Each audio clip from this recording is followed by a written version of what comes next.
Hello everyone, Back Photography here, back with another video, so thank you for joining me once again. Today we're looking at a behind the scenes photo shoot, well actually 3 photo shoots, all at the same location. We look at how we use one very small area to shoot 3 very distinct looks and get 3 different photo shoots out of one place. Here we are on the top of a rooftop in the center of our city, and this rooftop is a car park and it has a whole bunch of different places that look wildly different depending on the direction you're looking. So we have an area with a big tree that gives us a leafy, greeny sort of background. We also have an area which is a really rusty sort of industrial look in the background. And then finally we have a wall with some graffiti on it that looks really good with Natasha's orange beanie. So the first area we decided to shoot at was next to that tree there, and you can see that we're getting some really beautiful rim light as well from the sun shining through the trees. And that's why we shot here first, because the sun was in the perfect position to get that really nice hair light in the background.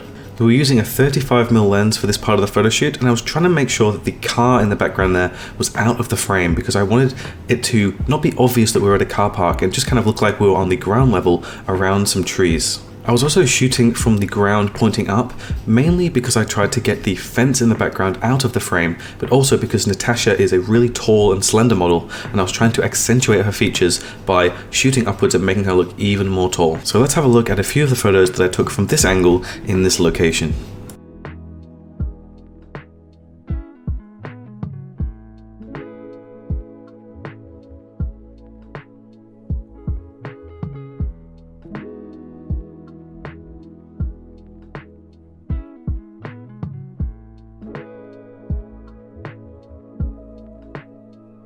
So you can see in this comparison between 2 photos taken at slightly different directions just how different the lighting conditions are and just how much of a difference it makes to shoot in the right direction. I think that the hair light and the backlight in the photo on the left really takes the photo shoot to the next level by adding another texture and another dimension of light in the photo. So whenever you're shooting, just make sure to change the angle of direction that you're shooting at. Make sure that you have the perfect direction of light and you know exactly where everything is positioned so that you can take advantage of the lighting as much as possible. This photo here is the favorite photo from this area of the location, and I think it's the best because of the lighting conditions and how the rim light really does make a huge difference to the final photo.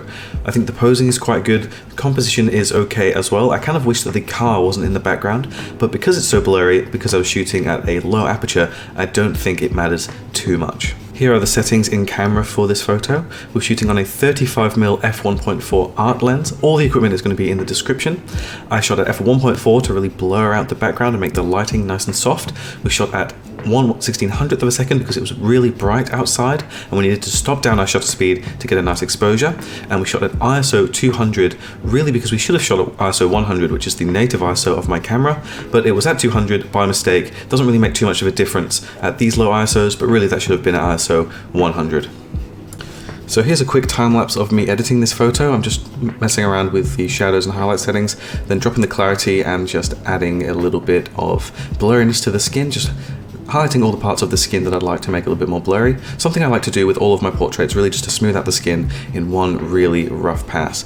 And with this photo, because I'm shooting in backlight, I'm going to be spending a lot of time adding contrast and shadows back into areas like the eyes, the eyebrows, and the hair as well. And then also making sure that the yellows in this image are incredibly yellow because that light really does make a huge difference to the final image. So just painting in all the little areas that I would like to change, like adding light here and there, adding contrast here and there, and that's pretty much everything I'm doing for this image. Then the next thing I do is just get the patch tool and then get rid of any imperfections in the skin that I think could be removed. And then after that, the final thing I do is just get the hair, push it out a little bit and make it look a little bit thicker and full. So that's everything I did for this photo. Now onto the next location. One thing you can do to make it look like you've done multiple shoots in a really short period of time is have drastically different wardrobes for each location. So you saw on the first one we had double denim, we had the denim jacket and then we had the denim pants as well. Now we have a really woolly red jumper, something that's going to look completely different and make the photos look like they were taken on a separate day. And if you color match the outfit to the location, I think that makes a really big difference and shows the viewer that you really took the time to think about the outfit choice and make sure that it matches the location that you're in. So now instead of using backlight, we have the sun at a 45-degree angle above and to the side of Natasha. And you're going to see in the photos that this drastically changes the lighting conditions and you'll be able to see a different sort of texture of light on her face.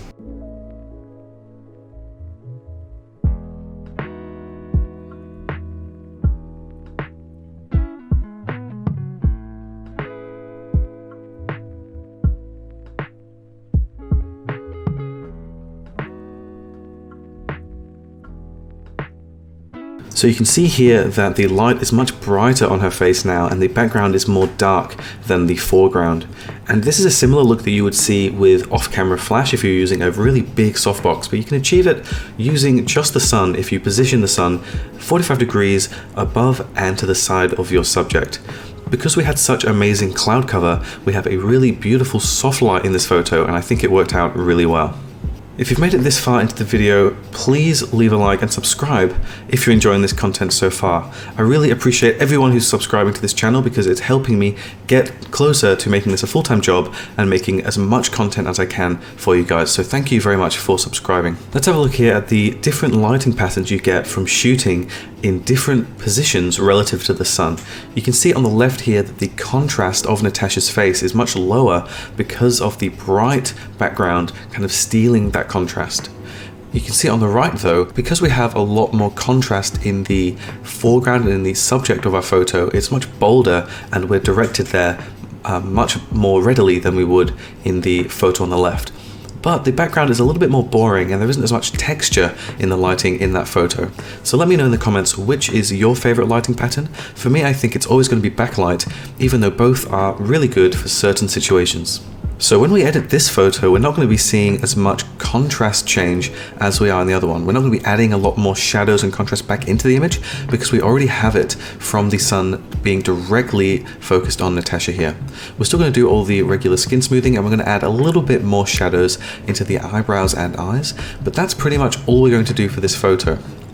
One thing you'll see in this photo is that because Natasha's jumper is so red, we're actually seeing a little bit of red color in her face from the sun reflecting off the jumper into her face. So you have to remember that if you're shooting with something really, really colorful like this red jumper, you are going to get some color seepage from the sun reflecting off that or from your light reflecting off that. You can see it particularly underneath her jawline and on her cheek to our right. You see a bit of red just reflecting from that jumper. So that's something just to keep in mind. I'm just using the patch tool here and then also the Gaussian blur tool here to do something called frequency separation, which is where I remove the texture from her skin but maintain the color and tone in that way. So that's everything I did to edit this photo. Let me know in the comments if you like this photo. This one is my favorite from those four. So here we are on the last location or sub-location of this location, and you can see again that the lighting conditions and the location look completely different, which I think is really cool that we could find so many different places in this one spot. I was shooting on my 35mm f1.4 art lens again, and you can see the sun is kind of to Natasha's left and slightly behind her. I would say it's about 90 to 110 degrees to her left. And the sun was now at its lowest in the sky just before sunset, about 30 minutes before it was going dark. So this was the perfect time to get the softest light possible and also a bit more warmth into the image, which really worked nicely with the orange color scheme of these photos. So we spent about 5 or 10 minutes shooting here, and this was the final location of the photo shoot. So here are a few of the photos that we took in this location.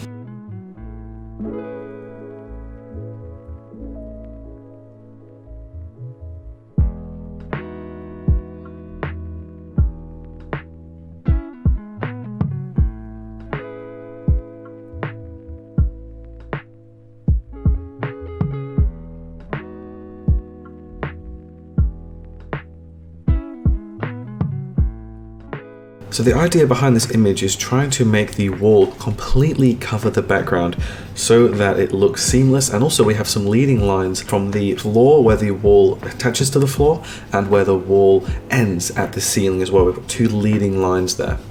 We also have this really nice color scheme of orange, and the orange beanie really matches the colors in the background, and I think that works really well. I tried to desaturate the rest of the colors so that there wasn't too many colors going on, and it made the entire image more of a orange themed image. So I was shooting again with my 35mm lens, and I was shooting crouched down facing upwards again to make Natasha look as long and thin as possible. I think the pose here is really good as well because it adds curvature to her body and also to her arms, with one of her arms up and one of her arms down. So let's have a little bit of a more in-depth look at the editing process on this photo. Remember, all the photos from this photo shoot and more are going to be in the description for you to check out, as well as all the equipment from the photo shoots as well. So here we are again in Photoshop, and you can see that the lighting is really nice, and although the photo is very slightly out of focus, I think that's fine. The lighting is looking really good because it's so low in the sky. So the first thing I'm going to do is just add some clarity and also drop these shadows a little bit, and also maybe I'll boost the blacks up and add a little bit of contrast. Then what I'm going to do is my typical skin smoothing technique. Just going to reset all of these brushes here.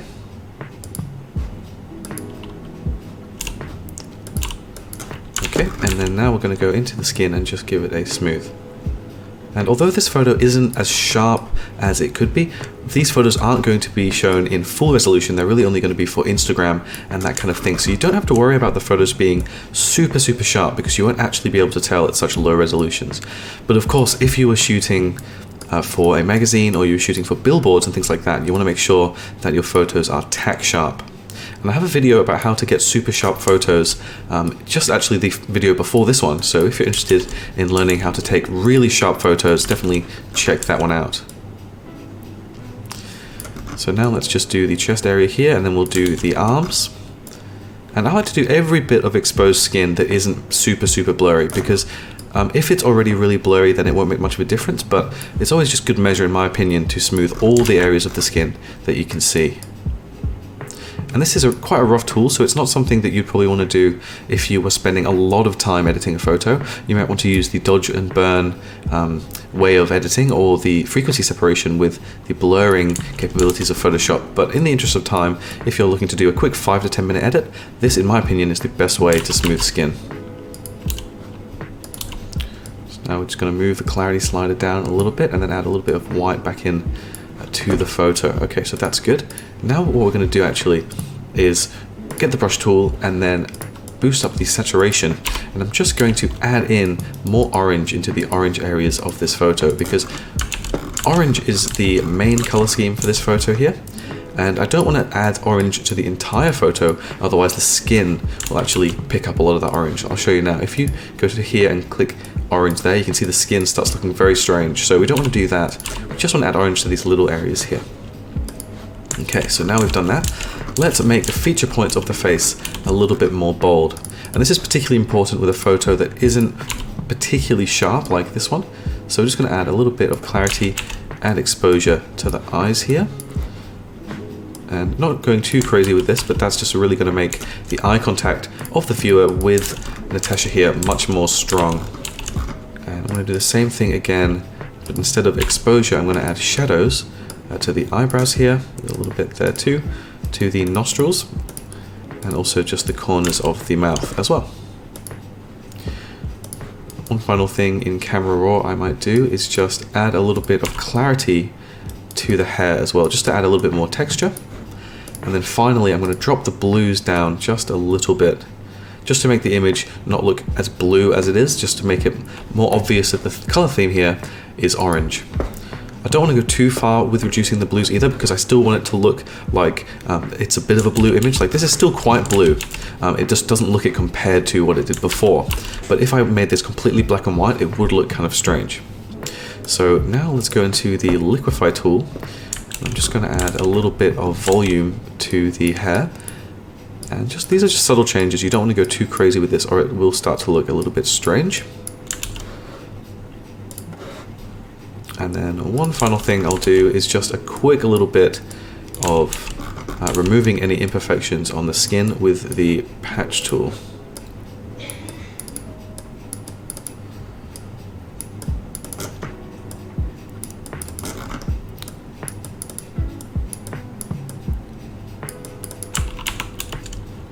Okay, so that is everything for this photo. I really hope you like it, and I really hope you enjoyed this new style of video I'm doing where I edit photos as I go along. Let me know in the comments what you think of this style, or if you prefer me just doing one photo at the end and then just talking about the photo shoot during the main part of the video. As I said before, there's going to be all the raw files in the description of this video, as well as a link to all the equipment I used from this photo shoot too. So that is everything for this video. Thank you very much for watching, and I will see you in the next one.